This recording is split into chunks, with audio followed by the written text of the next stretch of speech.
Good evening and welcome to the Macrum Lecture Theatre. This evening's expert panel on artificial intelligence is presented by the Faraday Institute for Science and Religion and is a part of the wider Cambridge Festival of Ideas, 2 weeks of over 200 events to incite and inspire. My name is Dr. Beth Singler. I'll be chairing the panel this evening. I'm a research associate at the Faraday Institute, where I am working on a project considering the implications of artificial intelligence and robotics. So I'll begin with Professor Margaret Boden to my right.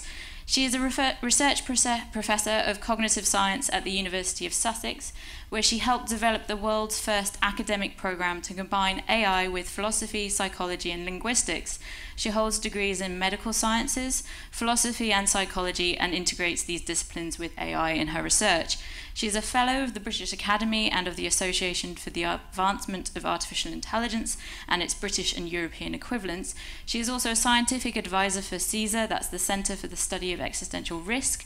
Her work has been translated into 20 languages. Her books include The Creative Mind, Myths and Mechanisms, and Mind as Machine, A History of Cognitive Science, and in June of this year, AI, Its Nature and Future. Sitting next to Professor Boden is Jaan Tallinn. Jaan Tallinn is a founding engineer of Skype and Kazaa. He is a co-founder of the Future of Life Institute and CSER, and philanthropically supports other existential risk research organizations. He is also a partner at Ambient Sound Investments, an active angel investor, and has served on the Estonian President's Academic Advisory Board. He has given a number of high-profile talks highlighting the potential risk from advances in artificial intelligence. Dr. Adrian Weller, next to Jaan Tallinn, is a senior researcher in the Machine Learning Group at the University of Cambridge in the Computational and Biological Learning Lab. He received his PhD in computer science, specializing in machine learning at Columbia University. He is also a faculty fellow at the Alan Turing Institute and is affiliated with CSER, the Centre for Science and Policy as well, and the Leverhulme Centre for the Future of Intelligence. Previously, Adrian worked in finance and continues to be actively involved as an angel investor. He has also been engaged with interfaith work for many years. And finally, at the end, Professor John Wyatt. Professor John Wyatt was Professor of Ethics and Perinatology at the University of College London. He has worked as a consultant neonatologist at University College Hospital for more than 20 years, but is now concentrating on teaching and research into ethical dilemmas raised by advances in technology. He is chair of the Medical Study Group of the Christian Medical Fellowship and a board member of Biocentre. He is a member of the Ethics Committee of the Royal College of Paediatrics and Child Health and has been frequently involved in professional and media debates on ethical issues concerning the beginning and end of life. He is also my boss, as the principal investigator on the Faraday Institute project considering human identity in the age of nearly human machines. Thank you very much all for coming along to the event this evening, and I'd like to hand over to Professor Boden to introduce her perspective on artificial intelligence, its future and ours. Thanks, Beth, and good evening, everybody. My core interest is actually the human mind, what it is, how it works, how it relates to the brain, how it relates to our evolutionary history. And my interests for many, many years now in artificial intelligence and artificial life are because those two areas, they're really all one big area, I would say, those two areas give us a host of concepts which are really, really helpful, both at the philosophical and psychological level for thinking about those questions about the human mind.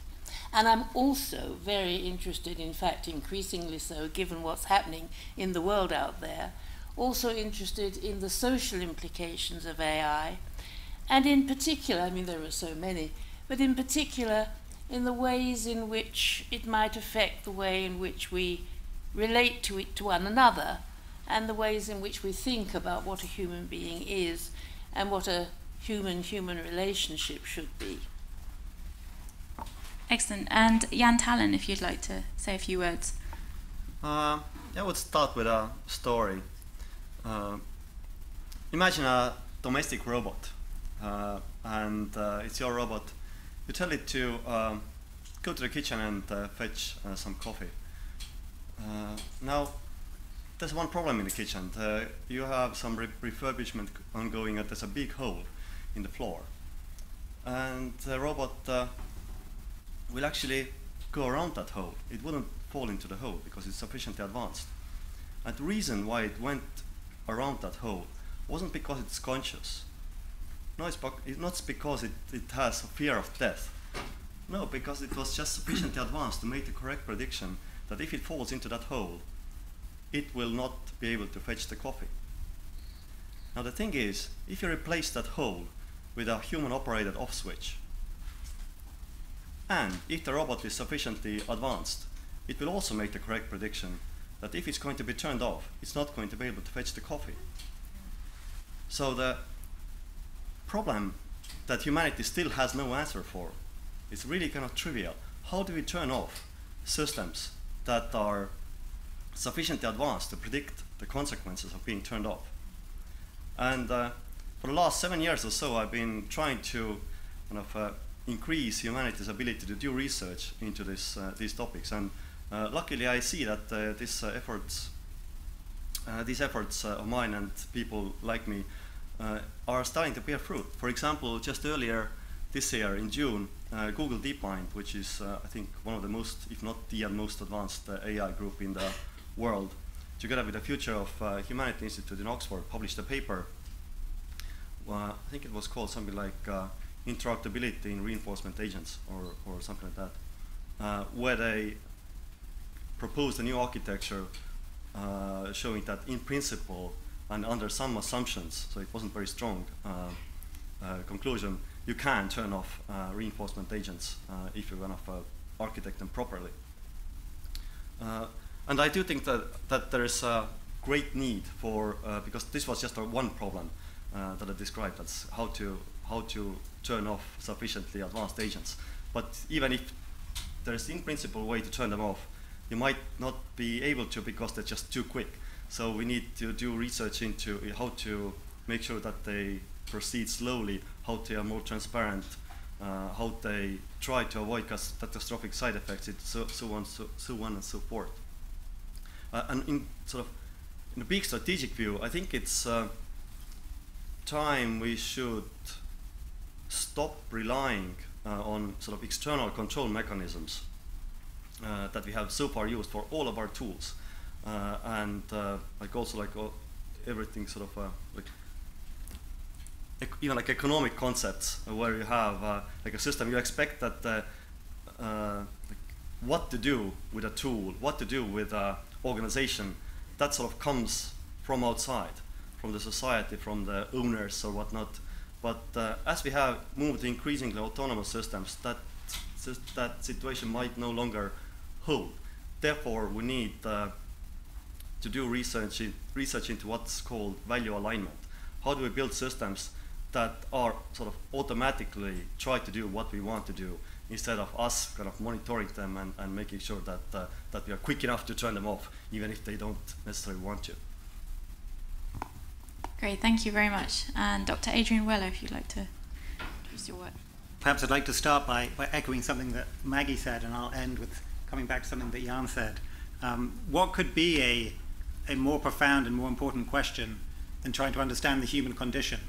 So what is human intelligence? What is a human soul? Is there a greater power? If so, how can we relate to that? And how can we determine what is ultimately right and wrong? So if those questions of human intelligence are in some sense ultimately the most important question, what else could compare? So I suggest that one line of recent work has shown us that actually maybe we should think about not just human intelligence, but intelligence more broadly. And I'm thinking, before we get onto AI, let's think perhaps about animals. So we've seen increasingly over the last few decades that aspects of human intelligence which we thought were unique to ourselves, unique to, as the Bible might say, the only creature which is created in the image of God, we increasingly see that there are animals which do pretty much everything. There are animals that exhibit a sense of social justice. There are animals which seem to have a theory of mind, such as dogs. So just by looking at those other forms of intelligence already starts making us question some of our assumptions about our place in the universe and the specialness of humans.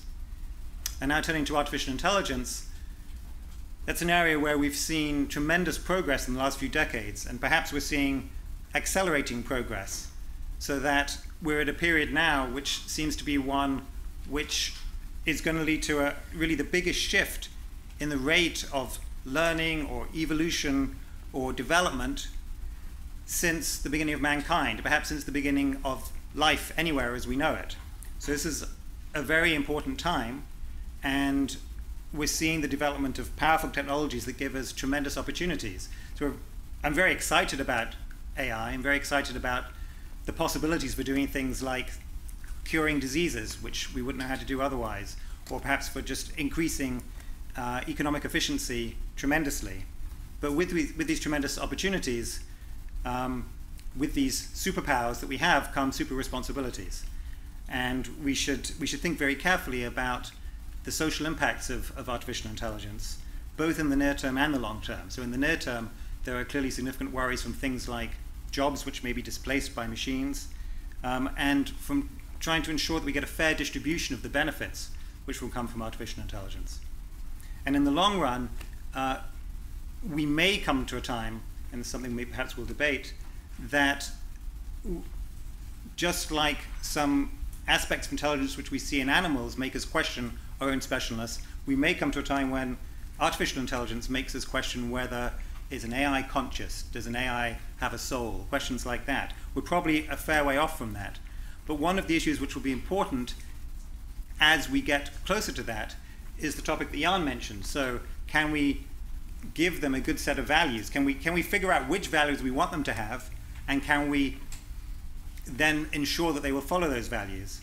And just one thing I'd mention is that by making us think about what values we'd like a superintelligence to have, it does make us, I think, very helpfully reflect back on ourselves and think about what values we should have for ourselves.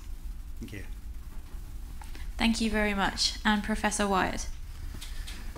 Well, I want to echo a lot of what's been said already, and I think that the potential benefits that AI and robotics can bring to humankind is enormous, and we can have only a little inkling of it.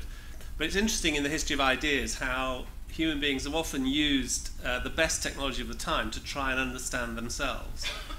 And so historically in the past, in an age like in the clockwork, that in the time of the Enlightenment, that human beings were understood themselves as some kind of clockwork mechanisms, or in an age of hydraulics, that it's the hydraulic explanations of human functioning became dominant. And so it's not surprising that increasingly ideas of human beings as being intelligent machines are very current in contemporary culture.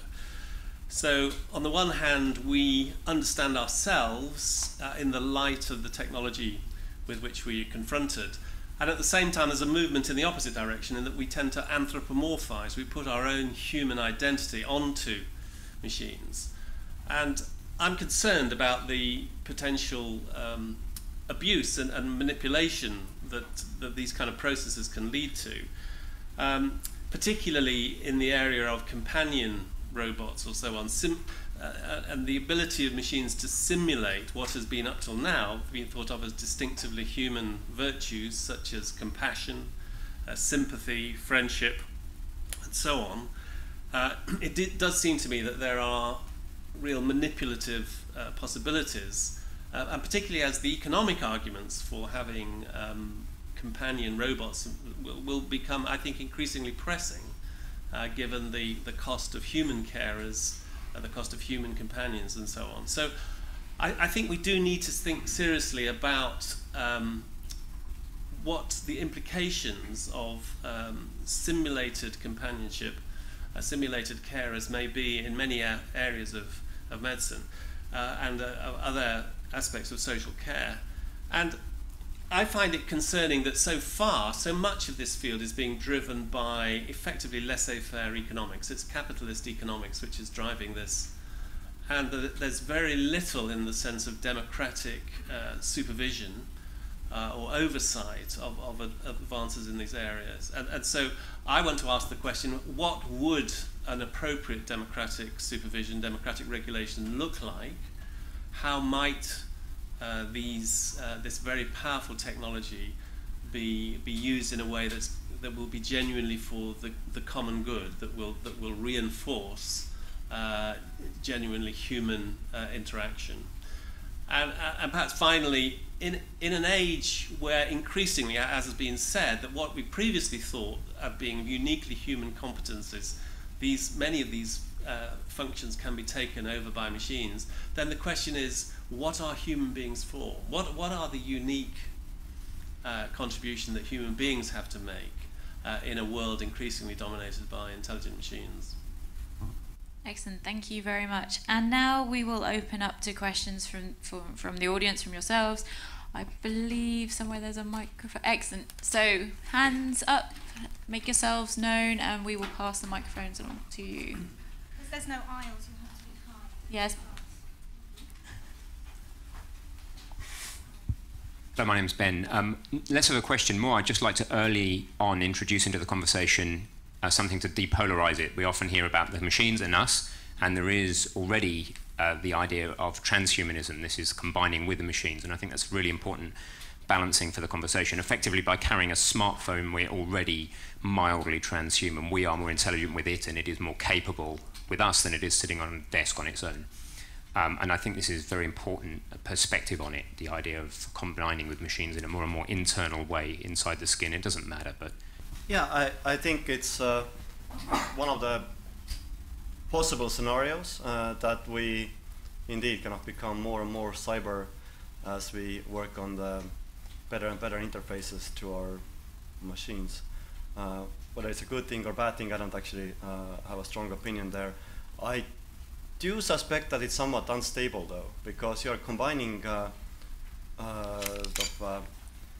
system that wasn't really built for that with a system that's kind of increasingly more powerful. Like in one of my talks, I had this slide with a speeding train that is basically in focus, and the background is completely blurred, and you can see it's coming at you like with like 200 miles an hour or something like that. And then I wrote under it that who here wanted to merge again? Because like the problem might be that these things will become too fast, too quickly for us to actually be joining with them. But otherwise, yeah, like if that's not the case, then that's one plausible outcome. Anyone else want to join in on that? It's just interesting that IBM is no longer using the phrase artificial intelligence. It sort of seems to be focusing entirely on the concept of augmented intelligence. And I think this is partly a commercial decision to try and demystify or reduce the fears of these machines taking over. And of course, one can see the power, the idea that these technologies enhance human ability. But I think it's a little naive, I mean, a bit as you say, to believe that it may not increasingly replace human abilities as well. And so I think the challenge is still the question, yes, there are aspects in which the blurring between what it means to be human and what it means to be machine, that's undoubtedly true, but I think I would still want to ask the question about, are there distinctive things about being human which machines can never or ought to never to replace? Yeah, that's a very fundamental question. Well, yes, and even if you think, as I do myself, excuse me, that in principle there is nothing that human beings can do, that the human mind can do, which some sort of computational system could do, it doesn't follow that in practice we will ever be able to achieve that. It may just be too complicated, too subtle, too rich. And my own view would be, if it ever happens at all, it certainly isn't going to happen very soon. I would say absolutely no way in this century. And if that's true, then it follows that anything that we do use in this century, and certainly in the foreseeable future, to interact with human beings in the sorts of contexts I think you're thinking about, John, is actually not going to be augmenting our intelligence, except perhaps in rather narrow and really rather boring areas. It's going to be actually is going to be offering too little challenge to us, is going to be offering no genuine comfort. I mean, you were talking, and I think this is something which I'm very interested in, about computer carers. These AI systems that are supposed to be provided to, for example, an old person either living at home but with nobody visiting them, very little human contact, or living in an old people's home where the carers don't have, the human carers don't have time to interact with them very much, and they are not visited much, if at all, by their family. That these systems, it's said, you know, will be able to offer comfort and conversation and conviviality and a sort of emotional support for these people. Well, frankly, this freezes my blood for two reasons. First of all, I think they are in fact going to be so far away from that they could actually be very dangerous and not as helpful as is thought. And secondly, even if they were advanced enough to appear to be able to do this, I think that would be a terrible assault, a disrespectful assault on the human dignity of that person. And I think it should not be done. So even if it could be done, I think it should not be done. And I agree, I think they should be regulated. We should start thinking now about regulations for these things, because they're already starting to appear in the marketplace. So first, just addressing your point on transhumanism, we should keep in perspective that for centuries we've had technologies which in some ways augment the human mind. Writing and reading allows us to recall facts which otherwise we wouldn't be able to. And I'm sure at first there were some people who thought it was maybe a bad idea and dangerous, but it seemed to work okay. But one of the differences is that these technologies seem to be coming along at an increasing pace, so it's just hard to stay on top and hard to be able to know whether things are okay. So at a minimum it's naturally worrying, although maybe it's also exciting too, but it's something to be cautious about. Another aspect of it is that it could be the case that certain technologies will be available for those who can afford them, but not for others, which potentially at some point in the not too distant future might be really life-changing things. You can imagine life extension for some and not others, which has received a lot of attention and interest. And just coming back to Maggie's point, I have a lot of sympathy and empathy for the point that she makes, but I also am a little bit loath to rush into thinking about regulation, or rush into regulation. It's very sensible to think about the regulation. For one reason, because you can imagine many situations when the threshold to do better than what's already in place is actually quite low. There are plenty of people who are looked after very poorly, and they may be very happy to have what we might consider to be a poor copy of a person. They may really want it, and if so, who are we to tell them no? But I recognize it's a difficult issue. Yeah, my worry with the regulation is that it's like almost like driving in a screw with a sledgehammer. So it's going to be messy, and you have to be really desperate to do that. That said, obviously, we should start at least thinking about it, like what kind of things we might be useful to put in place once we actually are fairly confident that they're going to actually have the intended effect.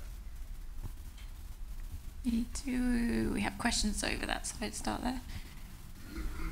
It sort of picks up on your point, really. I'm a communicator and I attend a lot of Cambridge panel discussions and interview guest speakers, but clearly Cambridge is light years ahead with understanding this technology, and the public doesn't yet. In fact, you hear a lot that's very misleading about it. So could each of you say in turn 2 or 3 things that you think we need as a general public to be thinking about now if we want to in any way shape our future as a society within the advances that are taking place with AI? So 2 or 3 things that you think the public ought to be deciding that you, the experts, know and we don't. Well, at the top of my list would be the one that we've been talking about, the sort of social care. And of course, so-called robot nannies that are sort of very close, so a lot of problems there. And I think people should understand how these apparently language-using systems work. The way that they're described, certainly by the people who are trying to sell them, and very often by the people who are actually working on them and researchers, they're described as understanding the language and the concepts that they're using. Well, I think people should, we should try to help them to realize that what's going on there is fancy statistics. These things are matching up words and phrases that we use, which we use, and they sometimes appear together, because we understand them. And it's true that by using these fancy statistics, today's language-using programs can be far more useful and apparently understand, heavy quotes here, understand far more than they could even a few years ago, never mind 50 years ago. But they understand zero. And I think the public should understand, no quotes, that they understand zero. I think that's very important. Is that why you wouldn't want to see them as carers? Yes. So one sort of thought experiment, I think that would be really valuable for everyone, including general public, to do is that what kind of future do we actually want? Especially given in two assumptions. So one assumption is that resources are not going to be a problem. We're going to have the resources of the entire universe at our disposal. Actually, there's just really interesting a paper coming out from Future of Humanity Institute in Oxford talking about the probability that we are alone. It looks like we have severely underestimated the probability that we are actually alone in the universe. So yes, we might have the entire resource of the universe at our disposal. And the other assumption that you have to make is that it's the veil of ignorance. You don't know which member of the society you're going to be, because if you already assume, oh, I'm going to be the king, then you're going to get really the thought exercise is not going to be useful. So think about what could we do with enormous resources, assuming that I don't know exactly where I will end up in this society. So we really have to think hard about the common good. My personal view on three topics that I think are perhaps most pressing for us as a society to be thinking about, and I completely agree with you. These are societal issues, and we should be trying to have a debate across as broad a segment of society as possible. One issue is privacy of data. So many of us effectively hand over our data to Google, to Facebook. Many of us weren't so sure if it was okay when our friends did it, and they seemed all right, so we do it, and this sort of thing keeps happening, but we don't really know if it's going to be okay. And this whole thing is evolving in a way that's a bit out of people's control, and it's something that's well worth having a widespread debate about. The second topic I'd say it relates to the economy, and perhaps particularly in two areas. One is jobs that I touched upon before, so we may have really big changes in jobs. People talk about the Industrial Revolution. This could be on that scale, or perhaps could be significantly bigger, and we need to think about what to do about that. And so people talk about generally three kinds of responses. One is we need to find better ways to educate people and continually re-educate them over their lives. I think that's very important, and that's great. People also talk about trying to oil the wheels of entrepreneurship to allow people to set up companies more flexibly, and I agree that's also great. But a third thing which may need to be done and will be very important, but is going to be politically very difficult, so we should start to be thinking about it now, is large-scale redistribution. It's always very difficult, but if we're going to manage to get anywhere, we need to start thinking about it now. And clearly some people are, through thinking about things like universal basic income, which I think is one interesting idea. The third area I'd mention relates to the law. So I'll just give one example there. Many of you may have seen there was some controversy in the States where some judges who are trying to decide whether or not to grant parole to people in prison use a third-party system from a company. They use a product called, the acronym is Compass, and this is a private system which looks at the data on an individual, and then gives a risk assessment about the probability that they'll commit a crime again. Now, the judge will use that in deciding whether or not to grant parole. I see at least 3 issues to think about there. I'm not saying it's necessarily a bad thing, but there are at least 3 causes for possible concern. One is it okay to be using a private system which is closed so people don't really know how it's working? Is that okay? Secondly, is it okay that, is it okay that, as has been shown, it seems to make errors that appear to be biased? So people have analyzed it and they've discovered that it seems to overestimate the chance that black people will recommit a crime, and it seems to underestimate the chance that white people will commit a crime. Certainly on the face of it, that seems terrible and seems like something needs to be done to fix that. But it raises this big question of, okay, well what needs to be done? What exactly would a fair system, would be required of a fair system? If you could put in some constraint that it's going to have the equal probability of errors for those different groups, but that could radically throw off the probability of error, so, or the chance of error. So I think these are some of the really important debates we need to have soon.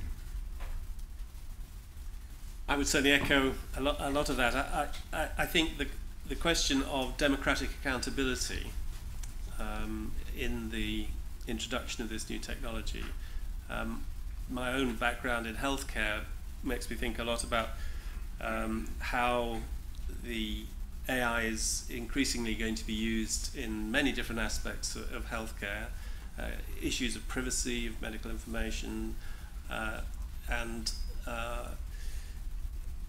a question of democratic oversight. A lot of this, again, is being driven by commercial interests, and I think it's important for the public to be aware of the enormous commercial interests that are underneath in this area. And I think, again, as already been said, we need to ask our question: what kind of society do we want to have for the future? That this technology is enormously powerful, but are we just going to allow free market economics to lead the way in terms of building a society? Or we need to ask in particular, what are the distinctively human virtues which we want the technology to support and enhance and protect? Great, thank you. We had questions. The gentleman in the dark jumper there. Thank you. It seems to me that if we're not going to make a total mess of having a fair amount of artificial intelligence distributed throughout the culture, we're going to have to understand human intelligence better. And it's kind of depressing to think that the vast majority of the population of the planet has no idea, other than a certain basic folk psychology and mythology, about how human brains even begin to work. And we're not really addressing this in the culture, certainly not in the educational system. I have a 5-year-old daughter whom I think should be learning the rudiments of cognitive psychology now, and not waiting until she has to deal with whether or not an artificial intelligence is real or not 30 or 40 years from now. And I'm curious what you think of that. I would agree with that, but I would say that she shouldn't be learning about how the brain works, which I think was sort of how you put it. She should be learning about what is the sort of information processing or computation, if you like, which the brain is doing. In other words, she'd be thinking about the human mind rather than about the human brain. The interesting thing about the human brain, for these purposes, it seems to me, is what it enables the human person to do. And that's what's important, and that's what people indeed don't understand. And but we understand it far better now than we did 50 years ago, thanks to these computational concepts. Yeah, I definitely agree that there's a lot of value in studying human intelligence and human psychology in general. One way of putting it is that like it's kind of dangerous to give like nuclear weapons, nuclear bombs to monkeys. So and perhaps something even more powerful. So one way to try to solve the sort of really potentially unstable future is try to make the technologies more domestic, like less dangerous. But the other way is to actually make us smarter, try to make us smarter. In fact, the organization that kind of attracted me to these topics, it was called Singularity Institute. Back, I think that was in 2008 or something. And they have now kind of split into two organizations. One is called Machine Intelligence Research Institute, which is doing like hardcore mathematical research into how do you create agents that create agents and then prove invariants along the way, so to make actually the process more predictable. But the other organization is called, and at the website for Machine Intelligence Research Institute is intelligence.org. But the other offshoot from the parent organization is called CFAR, Center for Applied Rationality. It's called rationality.org.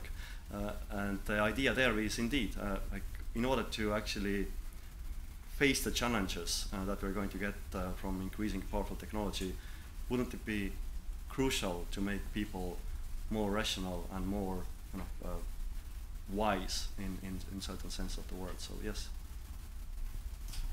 That's actually where I was coming from, because I'm aware of what they do. Excellent. Yeah, I'm a supporter of both organizations. Any questions in the middle at the back there? Hi. I think the 2 questions ago, you guys actually raised a question that actually brought to mind an article that The Guardian ran about AI actually. Homo sapiens will be split into a handful of gods and the rest of us. And we're actually seeing it today in terms of how Facebook and Google is actually dominating a lot in the world. And the thing is that I think one of the speakers did mention about the idea of a universal income. But the thing is that from that concept, because with today's markets, we realize that capitalism will increasingly cause like the people who own AI to actually get more market wealth to actually even to consolidate their own power. So then I would just like to ask the panel, what kind of economic model will you foresee us to adopt in the future to ensure that this doesn't happen, where all our powers will be concentrated with the market leaders in terms of like AI? I wish I knew, but we need it. We need something. I think it's a huge danger. And myself, I don't actually spend that much time thinking about what I call short-term issues, which I'm really happy that some people do spend. And also, yeah, so some people do spend a fair bit of thinking about issues like, sort of technological unemployment and how do we actually kind of reorganize society as the technology might become bigger and bigger sort of power concentrator. But myself, I'm really focusing on the long-term issues. So once you have something that no longer needs human economy, and how. So just because the thing is that if you think about it, you actually shift the power away from world leaders to actually a technological owners. So next time it could be that Facebook, the CEO of Facebook, has more to say than your world leader in the US, which will be a bit ridiculous if you think about it. You will destabilize the entire political system. And I just want to ask, like, because the panel has probably dealt with this issue a lot longer than me, I just like to ask if there's anything that you might add that could contribute to like future developments in this field, to the new world order.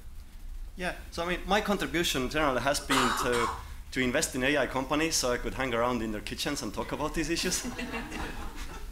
And like, so it's, and I think it has really worked. The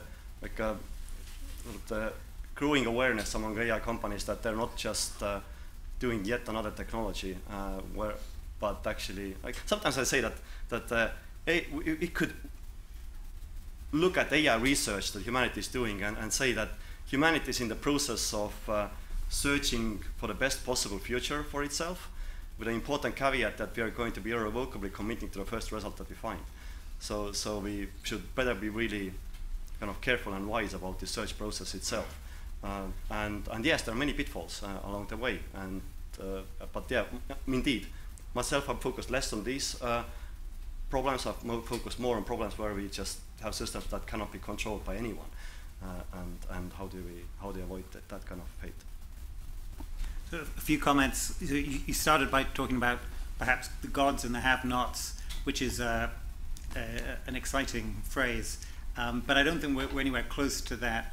Many people would say now. I think when most people think about that, they're thinking about a possible future at least probably several decades away, where the wealthy perhaps were able to afford some technologies that, for example, allowed them to live much longer, cure them of diseases, which other people wouldn't be able to do. And I think that might be a possibility which we should try to avoid, but it's probably some way off. On the other hand, pointing out that people like Google and Facebook have a lot more data than almost anyone else, and that potentially that's forming a moat around them so that it's very hard for people to compete with them, is a valid point. But the issue of having oligopolies which have powers which are inappropriate and perhaps require being disrupted is something which has existed for a long time within the legal framework. So the oil companies were disrupted. So there is a framework for thinking about that. You can force breakups. I'm not saying that that's been analyzed correctly. I'm just pointing out there is an existing framework, and it is something which should be considered and thought about. Of course, the other thing to point out is that even though we're now thinking that these are enormous companies that could never be shifted, they've only been around for a brief period of time. And when Google came along, no one would have dreamt that they could take over from Alta Vista, which was the leading web search at the time. So although it seems as if we have these huge companies and they're very stable, in fact, it's probably a time of greater instability than ever before, where new companies start to rise up. So it's hard to tell whether or not there is really an issue. But luckily, right now we're still in the regime where countries tend to be more powerful than corporations, which has not always been the case, by the way. So it's like we shouldn't actually kind of rely on that regime, but we still could use that regime. Yes. Picking up on that, which was also one of your points, I think it will be a concern at some point, and we should start to think about issues like, to what extent does social media subtly have a controlling effect on us? So, and potentially, could an evil Facebook control who wins the election in the States, for example? And conceivably they could. If it was a close election, you could imagine they could push stories that would make people go one way or the other, and we'd all think, I think that would be a bit dangerous. But having gone through that thought experiment, what they are already doing is they're pushing stories which they think are in their commercial interest, and that might be having an unconscious effect on what's going to happen. My sense is that it's not a big deal yet, but it's something which we should be thinking about carefully now. I think one of the recurring themes in religious thinking about changes in society is this theme of the common good. What will defend and protect the common good for us as a community, rather than so much in capitalism is about individual, the rights of individuals to accumulate wealth and capitalism and so on. So I'm reminded of words by C.S. Lewis, who, writing at the end of the Second World War about technology, said that man's power over nature turns out to be power exerted by some men over other men. So what starts off as the subduing of nature actually turns out to be reinforcing power structures. And I think we see that today. So I think it has to be democracy, has to be the biggest force which can subdue this raw capitalist drives. And at the moment, I think that's why education of the population as a whole is so vital, to understand the hidden powers that are behind so much of this. Now, how we actually do that, I don't know, but I certainly would also think that we need more discussion about this idea of a universal basic income. I think the predictions of the amount of unemployment that is potentially going to come in the next foreseeable 1 to 2 decades, even if they're only partially right, that potentially this could be enormously socially disruptive. One of the really depressing things is a recent study suggested that this was going to have a particular impact in low-resource countries, so that the impact of technology was likely to be greater in low-resource countries than it is in rich countries such as the UK.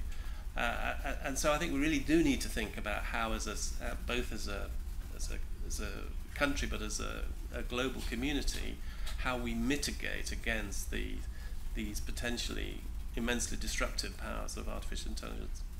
By the way, there's a very interesting overlap between what we right now talking about, how do we actually kind of involve more people in the kind of shaping the outcome. And what I mentioned earlier, the value alignment. The value alignment problem is how do you make sure that machines do what is kind of good for humanity. In order to do that, you need to solve two problems. One is to actually make machines robust enough, make sure that they're not going to deviate from the goals or meta goals that we're going to give them. But the other problem is actually figuring out what do we really want. So as I sometimes say that the philosophers have had like thousands of years to kind of write interesting books and think about interesting things, but now we need answers. And, and those answers have to be in computer code. So the time is running out. Okay, questions. Let's bring some down to the front. This lady here, can you get round? No, sorry, Eleanor. We've got one person running with a microphone. But while I run, you can tweet. There's Wi-Fi. Tweet. Hi. I recently heard a neuroscientist say something very interesting, and I wonder what you think. He basically said that robots are innately flawed because they're made by us, and they imitate us, and we are very bad decision makers because our processing software is very limited and we can't consider all the possibilities in the world, so we make quite bad decisions.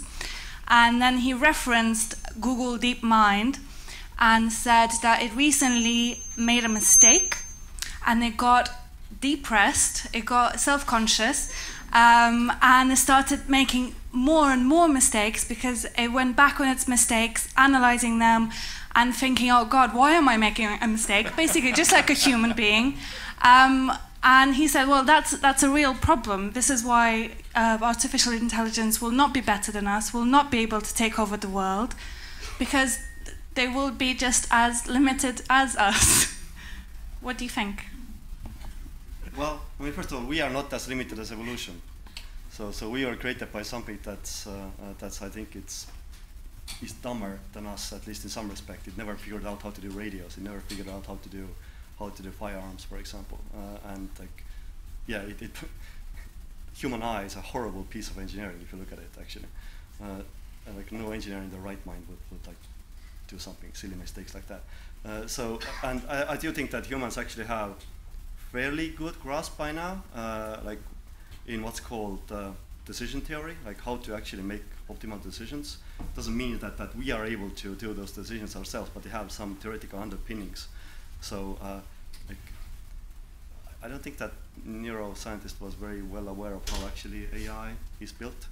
So it's not like we just like threw a bunch of code on the wall and ask it to imitate us. No, actually there's a very rigorous process that goes into building and training them. Anyone else want to come in on that? Or? Okay, more questions. What?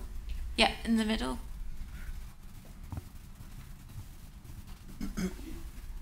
Thanks for being an amazing panel.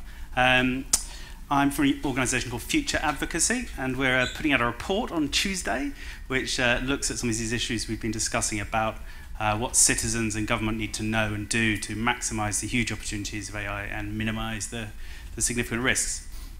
Sorry, blatant plug, sorry about that. My question is, we haven't spoken at all about the military application of AI, so I wanted just to ask how concerned we should be about the deployment of AI to allow weapons to become more autonomous. So, Future of Life Institute, one of the institutes that I co-founded at MIT, issued an open letter, I think earlier this year, about autonomous weapons, and myself and many other people have signed it. The big problem with autonomous weapons isn't that they are kind of able to make the current warfare. I mean, the advocates would say that it basically can make the warfare sort of bloodless, and it's kind of really kind of, it can't be optimal to just throw like a bunch of 19-year-olds there to make decisions about human lives. Now, the the really big problem with autonomous weapons is that they are going to change the nature of warfare. So you, in some ways, you're going to disentangle your military power from the amount of 19-year-olds that you have, which means that the 5 guys with 2 big trucks can release 10 million autonomous weapons on a city. So it basically it's a godsend for terrorists. So I think like the heads of state should like really think hard how to avoid the especially like arms races in autonomous weapons, and I'm really concerned about them not doing that. Thank you. Yeah.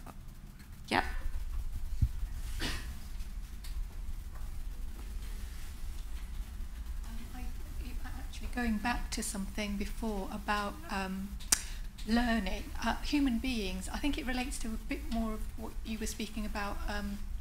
We're constantly evolving and learning, and we do things like read between the lines, and we have intuition, and often we kind of predict things without knowing how we actually did it. But with the conceptual mind, it's actually probably the unconditioned consciousness before it becomes the psychological entity and mind, which is what AI is going to somehow replicate. So how wouldn't a robot be obsolete as soon as you've made it, because it's kind of just what we know now, which is what we don't really know now. You know, it's all of our limitations as they are now is the best of what we think we are. So it's kind of not really, because as human beings we're improving all of the time. So with a machine, it will be stuck in time. How will it have an inbuilt kind of updating and learning process as well, or? Well, there's a question in there somewhere. It will be able to learn. Sorry? Presumably it will be able to learn as we can, so that it can change. Whether it improves with the change is another issue, but it will change.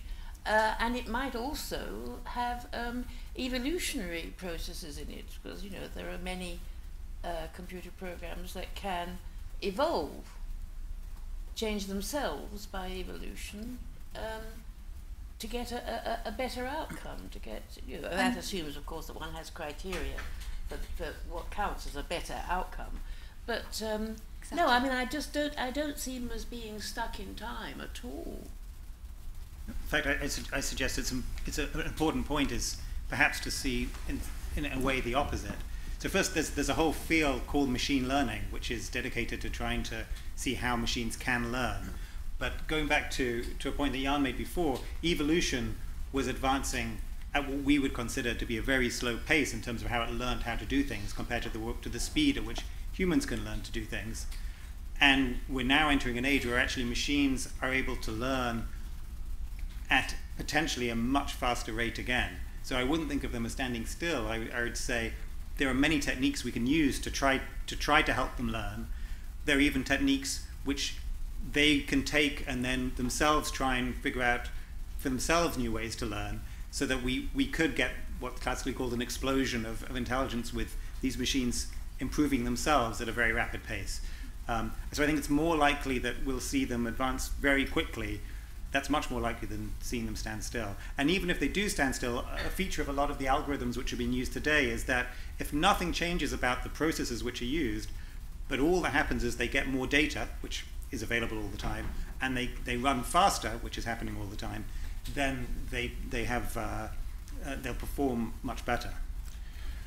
And I think this is one of the worries about the concentration of power. So, for instance, Google is sitting on this enormous concentration of data on its servers. About every single computer search done through Google since it started is sitting there effectively on the servers. Google is investing enormously in robotics, and the idea would be that as Google rolls out robot entities of whatever kind, they would have instant access in the cloud to this vast amount of data sitting on Google servers, which is constantly being updated, and so it's that concentration of power in one commercial company which gives a lot of us a real concern, and these are the kind of issues about how do we control that power, how do we make sure that that power is used for the common good? Yes, but I was just about to say it's still. I think my concern is how can it possibly replace intuition? What you were saying about what it means to be human and what human traits are there that can't be replaced. I mean, and like reading between the line, often we kind of infer things. I mean, will they be able to do that? Is that something? And also, with it being based on, the learning is based on language, words. What about non-conceptual learning and intelligence? Particularly if one meditates, one has access to a different type of creative mind. If we could perhaps just focus on those 2 points about intuition and inference. It seems to be the case right now that the intuitive parts are actually easier for machine learning to replicate. Like Ilya Sutskever, who was a researcher at Google and now at OpenAI, he said that, well, he thought that deep learning can do everything that humans can do in up to 100 milliseconds. So if you have like intuitive response to something, that probably is already at the reach of deep learning techniques right now. And it's actually striking how much they resemble human intuitions. So there was like a big deal about AlphaGo,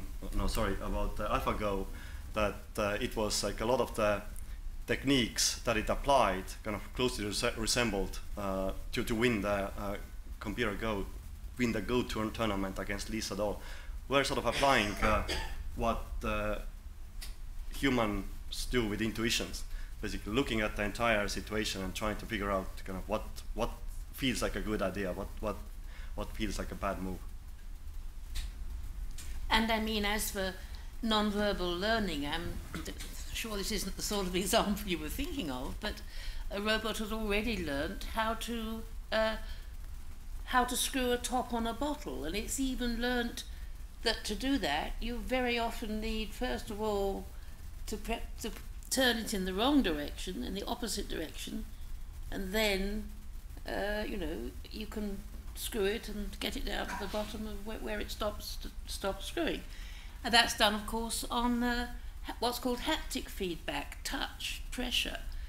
No language involved at all. So the question is, what sort of data does this thing have available to it? And so far, we've mostly been talking about sort of verbal or mathematical data that's stored in government or health data banks, this sort of thing. But of course, with the so-called Internet of Things, which hasn't really started yet, well, it's just starting.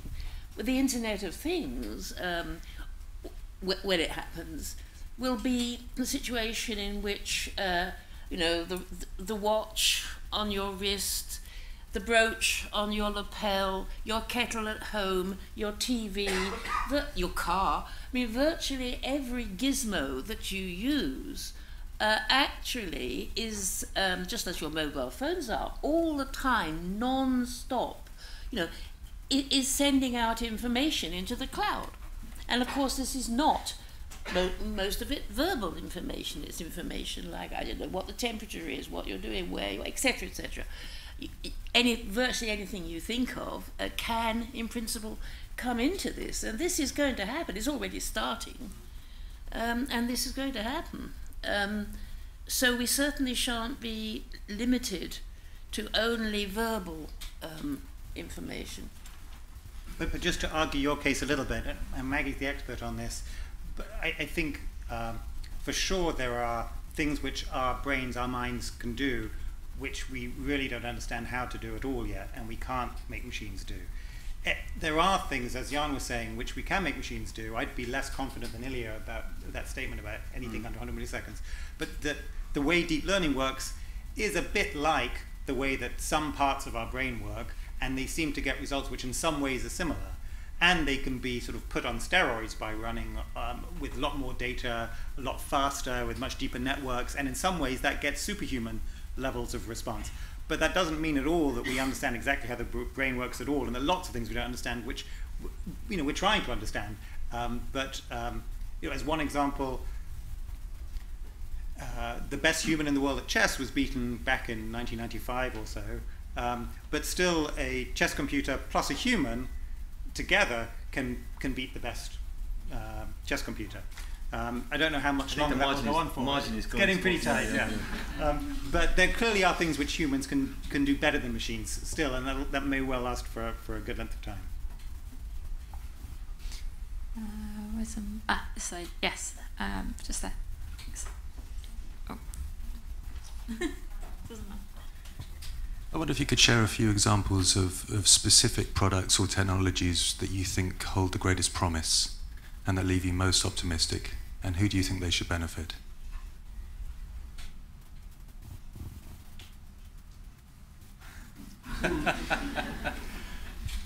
Well, deep learning, which has also already been mentioned, is obviously one.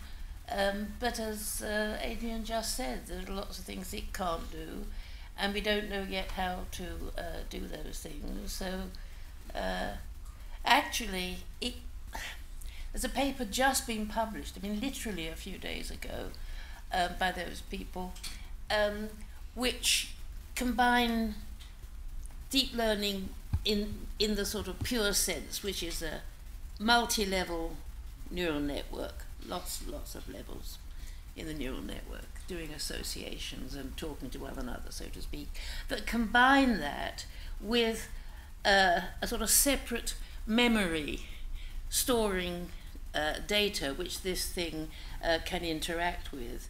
Actually, that idea came out of brain research, came out of work on the hippocampus.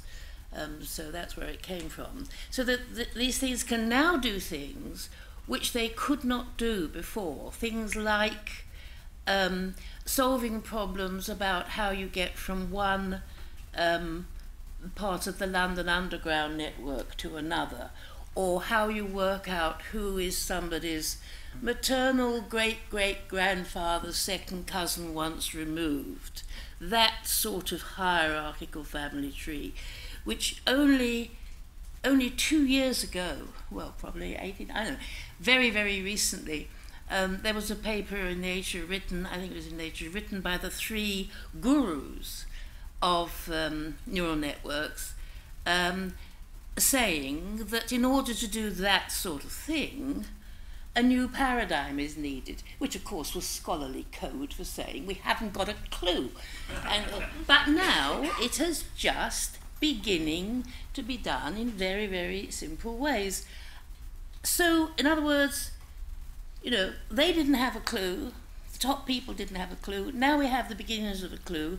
There are other things there which I have no doubt we will discover in the future, but obviously we can't name them now because they haven't been discovered yet. So myself, I mean, it's hard to get away from AI when thinking about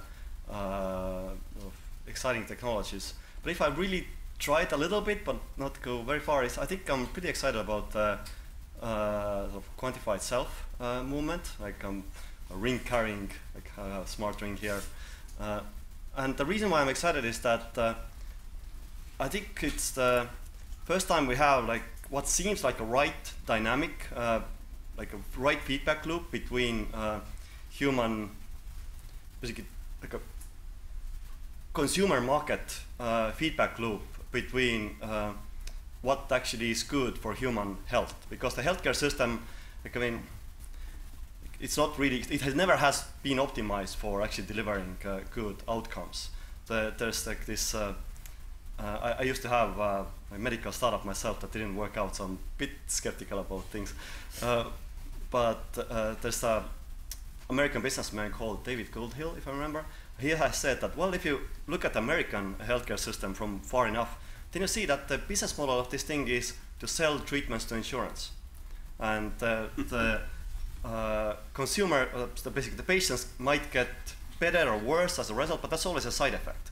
That's never the main thing. So like if you could actually, and we know that like in dentistry and optometry, like these things kind of work. If you have actually kind of consumer pull for better technologies, technology will get better. And I'm kind of hoping that the quantified self movement actually would create such feedback loop between, create the market demand for better and better technology when it comes to health. I'm very impressed by work that IBM Watson is doing on diagnostics in medical diagnostics, and I think that the power of these systems is going to mean that potentially the kind of diagnostic expertise which we previously was only available in a very small number of centres with very experienced clinicians is going to be democratised and made available across the world. I mean, I've heard it claimed that an IBM Watson system which has been trained using the best cancer specialists in the States, that it's possible to take that system, take it across the world to a developing country, take a newly qualified doctor, and working with that system, they're operating at the same level of diagnostic expertise as the people working across the States. So I think you can see the power that potentially the democratization of information, of expert knowledge is going to become available across the world. How you use that knowledge wisely, of course, is going to raise all kinds of challenges, but I think it's an extraordinary advance in the medical healthcare field, and particularly with diagnostics. I'd agree. I'm very excited about healthcare, but I think given the topic of our discussion today, it would be sensible to point out that the idea of gene editing, which is tremendously exciting, but also perhaps tremendously worrying, it's another technology which makes us question what it means to be human, I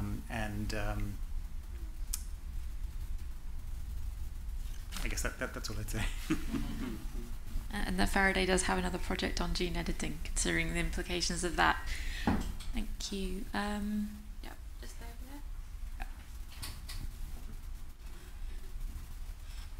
there. Thanks very much for a fascinating discussion. I'm a doctor, so I'm very enthused by the possibilities of AI in healthcare, but perhaps naively, I'm a bit disappointed by some of the sort of language we're hearing today. We heard speaking about value alignment and imparting values. We heard about simulating care in robots. Again, maybe I'm being naive, but could we not envisage a situation where these values, where these emotions can emerge, for want of a better word, organically in these robots and in these machines? I mean, ultimately, a lot of emotions are coming from a machine, a biological substrate. So why not a silicon-based substrate? Right. So there are a couple of different ways to frame that question in the first place. So one thing is that. Yeah, I do think it's really interesting to look at what's called brain emulation. Actually trying to, instead of fully understanding what this thing does, just try to scan it in and run it in a computer and see what happens. I'm not fully sold that this is a good idea in the first place, but in some sense it seems safer than doing sort of de novo AI. In some ways, like de novo AIs are more aliens than aliens. Like, so if you have aliens here, we have at least some shared process that created us, at least conceptually. Whereas like AIs, yeah, never did. But on the other hand, I think if you're just like pulling AIs out of the giant mind space, I think it's not really likely that they have very human-like attributes, including emotions. I have no idea, but I suspect they will not be conscious. They will be just like really, really weird when it comes to comparing them to humans. I think you bring up at least two interesting aspects. One is, to what extent might it be a good idea to explore the value loading problem, value alignment, value loading problem through evolution or some mechanism like that. And I think that is a perfectly valid, that's one valid way to go.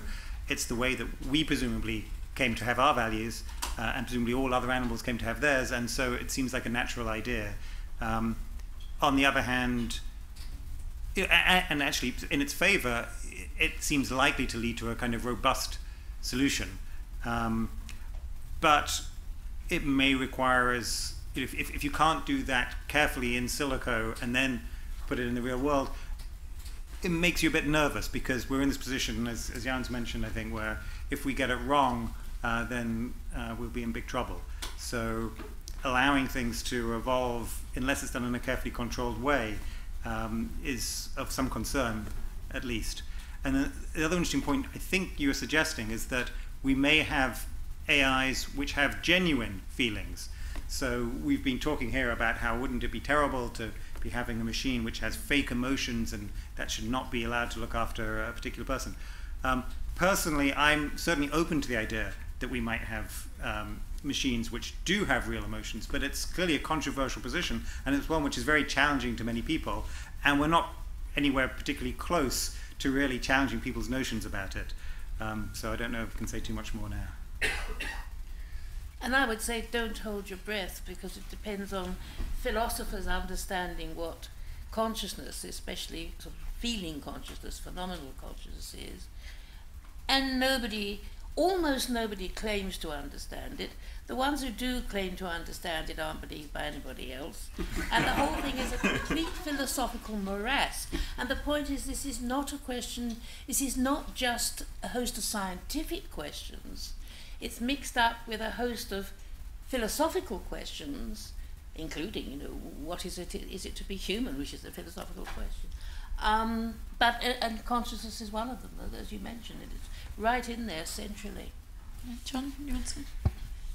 Well, I think the only consciousness we know is something that emerges out of our carbon-based existence, and which particularly emerges over decades of being in a human culture, in human nurturing, in human education, in human interaction, and so on.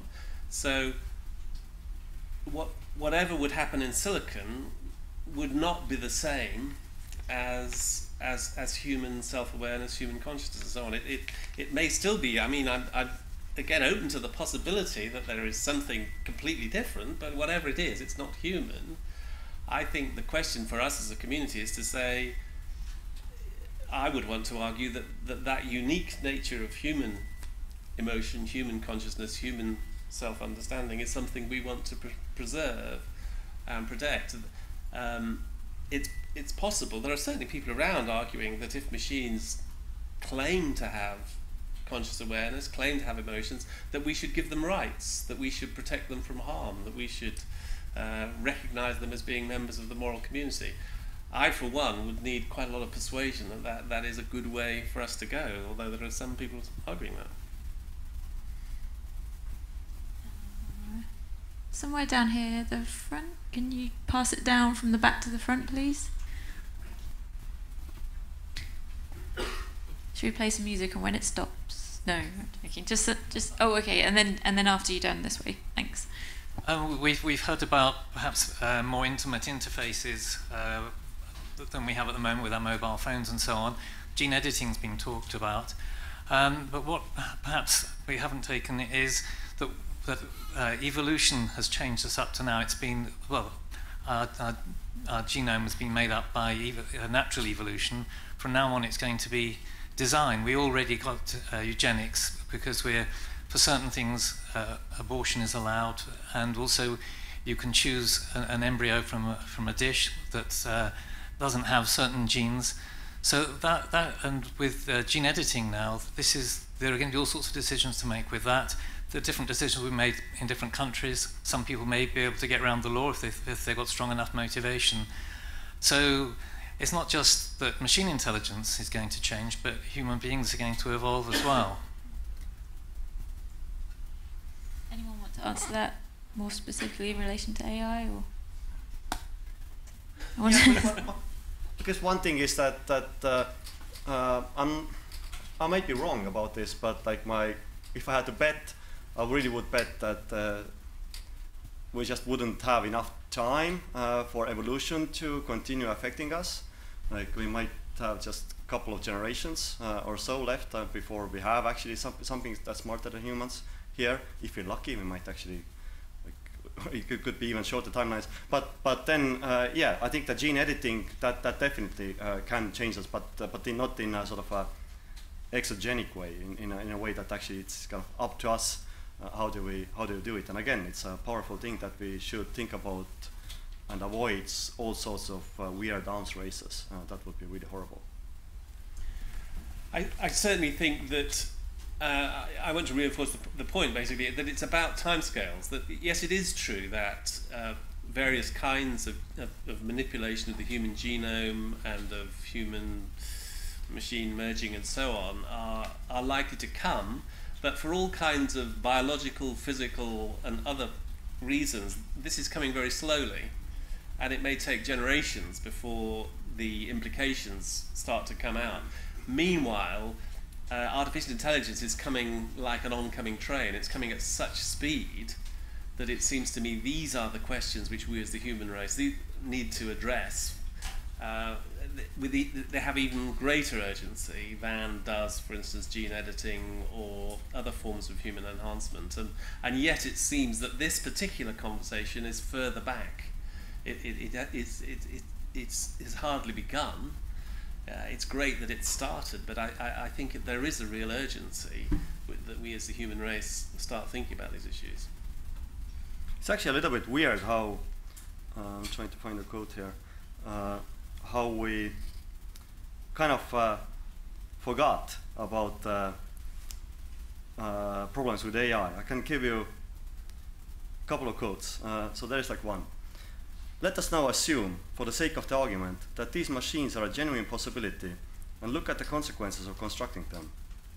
It seems probable that once the machine thinking method had started, it would not take long to outstrip our feeble powers. At some stage, therefore, we should have to expect the machines to take control. That was Alan Turing in 1951. That's another quote. If we use to achieve our purposes a mechanical agency with whose operation we cannot interfere once we have started it, because the action is so fast and irrevocable that we have not the data to intervene before the action is complete, then we better be quite sure that the purpose put into the machine is the purpose which we really desire, and not merely a colorful imitation of it. So that was father of cybernetics, Norbert Wiener, in 1960. So it's kind of weird that we just lost 50 years. And I'm slightly agitated, slightly annoyed about that. You've got the mic. Okay. So I was going to ask about the value alignment problem and this idea that actually there is a single set of values which we align into there because we know that there is no rational way to amalgamate society's preferences into a single view. And actually we could have multiple sets of values which are entirely in conflict, and that's what our history tells us. What do we do then? Yeah, I wish I knew. I really wish I knew. Value aggregation is an unsolved philosophical problem, and even worse, like it's unsolvable.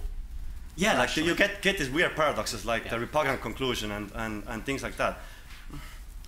On the other hand, like I don't think we have a choice than to actually figure out what are the ways how we are confused about it. Why do we get these weird repugnant conclusions and things like that? And basically try to do our best when it comes to building a favorable future rather than future that we don't want. Like I think there's an isomorphism between saying that we want to build the best future and we want to propagate the human values. Yeah. Because like the best and worst, they are judged from human perspective, really. Like, we don't have any other perspective unless somebody puts out a really good sort of objectivist, moral objectivist argument or something like that. But I'm not an expert in these topics, really. But it's, we need philosophers who can code. I think the key point, what we know is that you end up with a situation where one person makes the choice. If you have a system of preferences which are transitive and all those things, and that's been well known for quite a long time, and the question then comes down to who makes that choice. Who is that? Yeah, I think you're referring to arrows. But there are nice, interesting ways around it. Like you can, these only apply to deterministic systems. So, like if you actually introduce randomness into it, you can actually get around the arrows impossibility theorems. So, yeah, we need kind of creative solutions like that to actually aggregate, build something that's actually good for the common good principle. To check something. Last question. Okay, sorry, there was a bit of sign language going on from the back. I didn't quite get. Yes, last question. Okay. My question relates on to how would you advise to publicly communicate the risk and benefits of artificial intelligence? Because, and I invite you to a thought experiment, a political campaign organized 20 or 30 years from now to disconnect the country from the internet because of the risk of AI, or to build a wall around AI servers or stuff like that. And yeah, I'm relating to the political environment that we have in the 21st century. Someone else. Who wants to talk politics? I didn't quite understand the question. Could you just... Public communication of risk. Now. How should we communicate the risks and benefits of AI to the public? Because we might get scared about it and not do anything at all. Yes, that's a great question. And Jaan has helpfully already pointed out several institutions that are working on that, working on the research and working on the sort of PR for, or if not the PR, the trying to help the public understand, as you say, the risks and the benefits. But we should point out that this week we had the grand opening of a new centre here in Cambridge, Maggie Boden speaking at it, and we have Hugh Price, the academic director here. So the Leverhulme Centre for the Future of Intelligence opened in Cambridge this week, and should be on the list of places you look to for putting out just those kinds of messages. Perhaps just to wrap up, if each of the panelists have one last thing they want to share with the audience before we all toddle off for wine. Well, I just think I would want to say it's very exciting to be to see this conversation starting, and again support the fact that a number of organisations are coming into existence to have this conversation. I just think it's really important that we make this conversation as wide as possible. That's partly what the Faraday Institute is all about, to try and make sure that religious voices and traditions are also included as part of the conversation. And that we focus onto this concept of the common good, that there are powerful forces being let loose here, and we need a way of trying to make sure that the common good is maintained as being as central to the question of how these technologies are used. I'd echo that. Tremendously exciting opportunities, very important concerns, and we need to discuss it with as wide a cross-section of society as possible. And also, like, I think the panel was perhaps a little bit kind of biased towards kind of concerns that are kind of interesting to talk about. But I mean, I know a lot of people who are actually kind of doing the groundwork in AI, and they are like really good, solid, well-meaning people. So like, at least currently, the world seems to be in a very right trajectory. I don't take that trajectory for given. So things might change really quickly, especially if we get into arms races. That would be the worst thing to happen, I think. But as long as we can avoid this and try to be very sensible about where we are going with AI and other powerful technologies, I think actually we might end up in a really good place. And among the audiences that we need to communicate to, of course, are children. And that's whether they're thought of as just youngsters growing up in the society, or whether they're thought of as youngsters who may one of these days be skilled people pushing this stuff forward, actually working in AI. And interestingly, the Royal Society at the moment is in the middle of a sort of 18-month project considering public policy research on machine learning.